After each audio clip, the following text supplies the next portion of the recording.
Young hero Adivi Sesh dacoit విషయంలో risk చేస్తున్నారా? Safe zone Christmas ని కాదని డేంజర్ ని ఫేస్ చేయబోతున్నారా?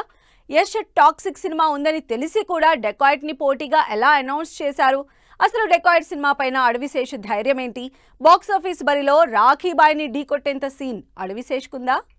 హిట్ సెకండ్ కేస్ సినిమాతో సక్సెస్ కొట్టిన అడవిశేష్ లాంగ్ గ్యాప్ ఇచ్చారు. 2023 మొత్తాన్ని పూర్తిగా వదిలేశారు. సీన్ కట్ చేస్తే డెకాయిట్, గూఢచారి సినిమాలతో ఆడియన్స్ ముందుకొచ్చేందుకు రెడీ అయ్యారు. ఈ లిస్ట్ లో గూఢచారి కంటే ముందుగా డెకాయిట్ సినిమా విడుదల కానుంది.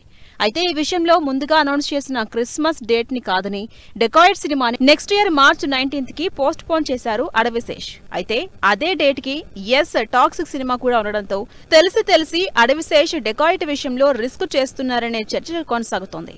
ఈసారి మామూలుగా ఉండదు. There is no looking back అంటూ డెకాయిట్ కొత్త రిలీజ్ డేట్ ని అనౌన్స్ చేశారు అడవిశేష్. యంగ్ హీరోల సినిమాలు ఛాంపియన్, శంభాలా రిలీజ్ కి రెడీగా ఉన్న క్రిస్మస్ సీజన్ ని కాదని డెకాయిట్ సినిమాని ఉగాది బరిలో నిలిపారు.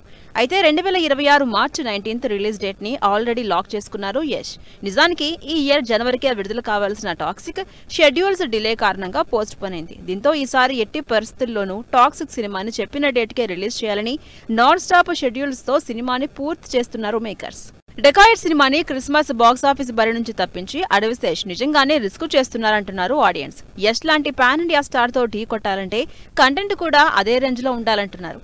అయితే డెకాయిట్ ని వాంటెడ్ గా పోస్ట్ పోన్ చేయలేదు అడవిశేష్. షూట్ లో తనకి దెబ్బ తగలడంతో షూటింగ్ డిలే కారణంగా సినిమాని వాయిదా వేయాల్సి వచ్చింది. మృణాల్ ఠాగూర్ హీరోయిన్ గా నటిస్తున్న ఈ సినిమాలో Anurag Kashyap, Atul Kulkarni key roles play చేస్తున్నారు. మరి క్రేజీ స్టార్ క్యాస్ట్ తో డెకాయిట్ సినిమాతో వస్తున్న అడవిశేష్ యష్ టాక్సిక్ ముందు నిలబడతాడో లేదో వెయిట్ అండ్ సీ.